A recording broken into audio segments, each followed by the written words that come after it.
कभी सोचा है कि राजनीति में जब मंच पर कोई नेता बोलता है तो असल में वो क्या कह रहा होता है और क्यों कह रहा होता है? जोधपुर में केंद्रीय गृह मंत्री अमित शाह ने कुछ ऐसा कह डाला जिस पर तालियों से ज्यादा दिमाग चलाना जरूरी है। नमस्कार, मैं श्रुति दादिश और आप देख रहे हैं ई न्यूज भारत। बात करते हैं आज की बड़ी खबर की। अमित शाह जी मंच पर चढ़े, जनता देख रही थी कि अब कोई बड़ी घोषणा होगी, लेकिन उन्होंने माइक पर आते ही साफ कह दिया, घोषणा का काम हमारा नहीं, हमारे मुख्यमंत्री जी और सांसद शेखावत जी का है। हम तो बस करने वाले लोग हैं। मतलब साफ है, सरकार को घोषणा करनी है तो पहले उसे सुनना पड़ेगा और करने के लिए दूसरों को कहना पड़ेगा। बाहर है सरकार, आपकी नीतियों में घोषणा भी अब पद अनुसार बांटी जा रही है। अब बात आई दिव्यांगजनों की, जिनके लिए पहले कभी सिर्फ सहानुभूति दिखाई जाती थी, अब उन्हें दिव्य कहने का चलन आया है। शाहजी ने कहा कि 2014 में दिव्यांग सशक्तिकरण का बजट 338 करोड़ था, जो अब बढ़कर 1313 करोड़ हो गया है। सुनकर बहुत अच्छा लगा, पर सवाल ये है कि ये पैसा असल में किसे मिला, दिव्यांग को या उनकी फाइलें तैयार करने वाले विभागों को? गृह मंत्री ने दावा किया कि केंद्र सरकार ने कृत्रिम अंग देने के सारे रिकॉर्ड तोड़ दिए हैं, एकदम आईपीएल के ऑक्शन की तरह। पहले 75 साल में 7 लाख दिव्यांगों को कृत्रिम अंग मिले थे, अब हम वो रिकॉर्ड धड़ाधड़ पार कर रहे हैं। लेकिन जरा ग्राउंड पर निकल के देखिए, अब भी कितने दिव्यांग बिना व्हीलचेयर के सरकारी दफ्तरों के चक्कर काट रहे हैं। शाहजी ने बताया कि देश के 35 इंटरनेशनल और 55 घरेलू हवाई अड्डों को दिव्यांगों के लिए सुगम बनाया गया है। अब यह सुनकर तो दिल खुश हो गया, मगर जमीनी हकीकत यह है कि देश के कई रेलवे स्टेशन और बस स्टैंड पर दिव्यांगजन को अब भी रैंप या लिफ्ट तक नहीं मिलती, और मिलती भी है तो वहां ताले लगे होते हैं। फिर उन्होंने मंच से कहा, जब कोई व्यक्ति दुख को अल्पनीय ऊर्जा में बदलता है तब वो लाखों लोगों के लिए प्रेरणा बनता है।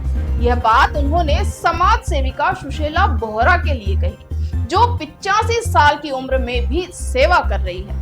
शाहजी ने कहा, इतना बड़ा काम देखा तो लगा मुझे बहुत देर हो गई। यानी सरकारी टॉप लीडर तक जब समाज सेवी की कहानी पहुंचती है, तब तक कहानी के 5 चैप्टर छप चुके होते हैं। उन्होंने यह भी कहा, हमारा समाज दिव्यांगजनों को दया का नहीं, दिव्यता का प्रतीक माने, तभी सार्थकता आएगी। बात बिल्कुल सही है, लेकिन क्या हमारे स्कूल, कॉलेज, कार्यालय, संस्थान और सार्वजनिक स्थान इस सोच को व्यवहार में उतार पाए हैं?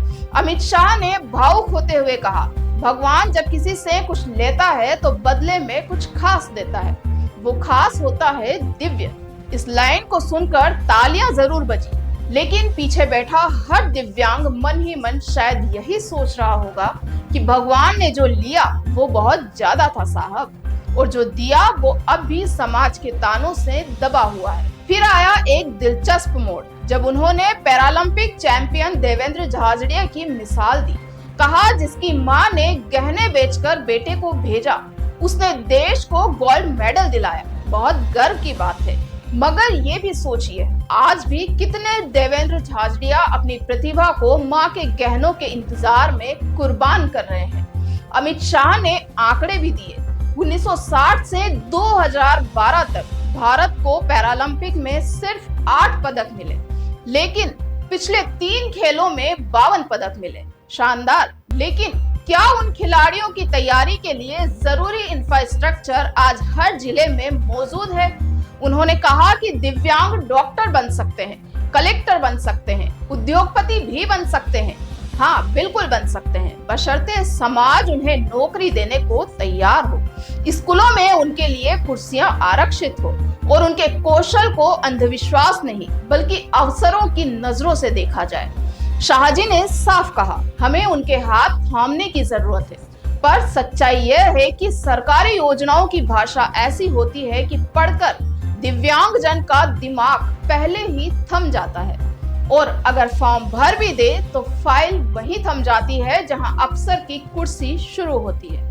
अंत में उन्होंने भावुक होकर कहा, दिव्यांगों के लिए कुछ भी असंभव नहीं है, लेकिन हमारा समाज उन्हें अब भी रेलवे की पंक्ति में धकेलता है, बसों में सीट नहीं देता, स्कूलों में दाखिले से पहले उन्हें प्रॉब्लम मानता है। तो बात घोषणाओं की नहीं बल्कि जमीनी क्रांति की है।